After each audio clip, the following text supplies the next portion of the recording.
ada pertanyaan Pak. Saya pribadi, mohon penjelasan tentang berapa umur seorang anak disebut sebagai anak yatim. Di dalam surat Ad-Duha kan mengatur tentang anak yatim.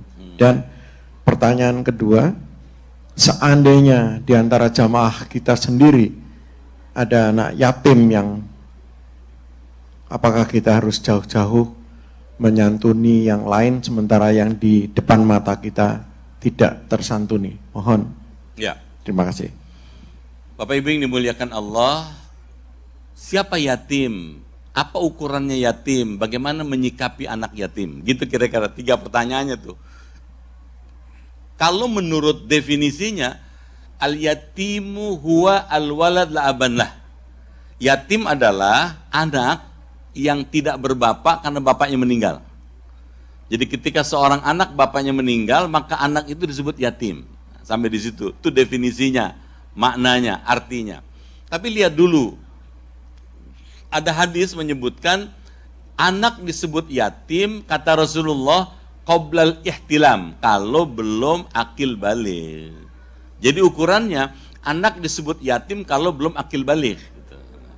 Masih belum jelas, akil balik itu berapa? Akil balik itu adalah, kalau dia laki-laki, itu ditandai dengan ihtilam, mimpi. Wonderful dream. Gitu. Kalau dia sudah mimpi, bangun tidur mesem aja dia. Ini udah balik nih anak nih, gitu. Gitu. Kalau anak perempuan dia disebut yatim kalau dia disebut akil balik bila dia sudah haid. Jadi ukurannya gampang. Kalau anak perempuan biasanya kalau haid dia sudah balik namanya. Nah, jadi kalau gitu gimana? Siapa anak yatim? Anak yatim adalah anak yang bapaknya meninggal, gitu, belum mencukupi umur akil balik. Kalau laki-laki belum mimpi, kalau perempuan belum haid, itu yatim. Nah, lalu berdasarkan ayat Quran, gitunya, kita disuruh oleh Allah nggak boleh, gitu, nyakitin anak yatim. Wa wajadaka ailan fa'aghna fa'ammal yatima fala taqhar. Adapun kepada anak yatim jangan kamu kerasin, jangan kamu sakitin, gitu loh. Kenapa? Karena anak yatim itu memang mesti diprotek, mesti dilindungi, mesti diayomi, mesti diberikan naungan. Kenapa? Karena dia tidak punya bapak, dia nggak punya harapan hidup, dia nggak jelas mau hidup apa, karena orang tuanya sudah meninggal bapaknya itu. Yang mesti bisa ngayomi kita. Kata Rasulullah, ana wa kafirul yatim kahataini fil jannah. Saya, kata Rasulullah, dengan orang yang suka ngurusi anak yatim seperti ini di surga. Tangannya dideketin. Artinya apa? Orang yang suka ngopeni anak yatim, apa ngopeni? Saya mau tahu orang Jawa banyak gak sini gitu. Saya dan orang yang suka merawat anak yatim itu besok di hari kiamat di surga kayak gini. Tuh ketemu Rasulullah, kemana karena Rasul dia ketemu dia gitu. Jadi akan masuk surga berdasarkan hadis ini dan ayat Quran tadi, maka jangan sakiti anak yatim. Gitu. Dan jadi siapa yatim? Anak yang ayahnya meninggal, umurnya belum akil balik. Kalau nggak dibatasi akil balik, yatim semua. Pak Edot yatim, saya yatim. Terus disantuni, repot no. Nyantuni orang segede gini. Jadi mesti dilihat yang belum akil balik. Gitu Pak. Apa yang kedua dulu Pak?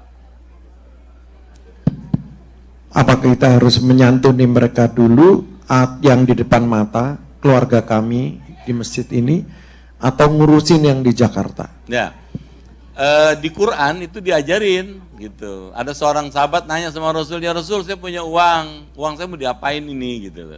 Lah Rasulullah kemudian mendapatkan wahyu dari Allah melalui malaikat Jibril, lil walidaini wal aqrabina wal yatama wal masakin. Yang pertama lil walidaini, buat kedua orang tua. Jadi kalau ibu uangnya lebih, bapak uangnya lebih, nah orang tua dulu kasih.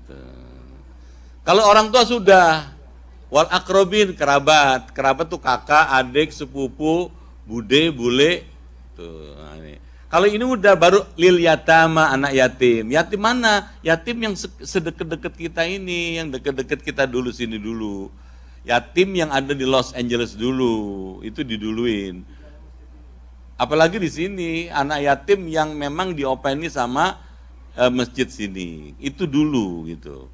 Kalau ini sudah diopenin, sudah cukup, sudah mampu semua, masih lebih dananya baru nengok yang luar gitu.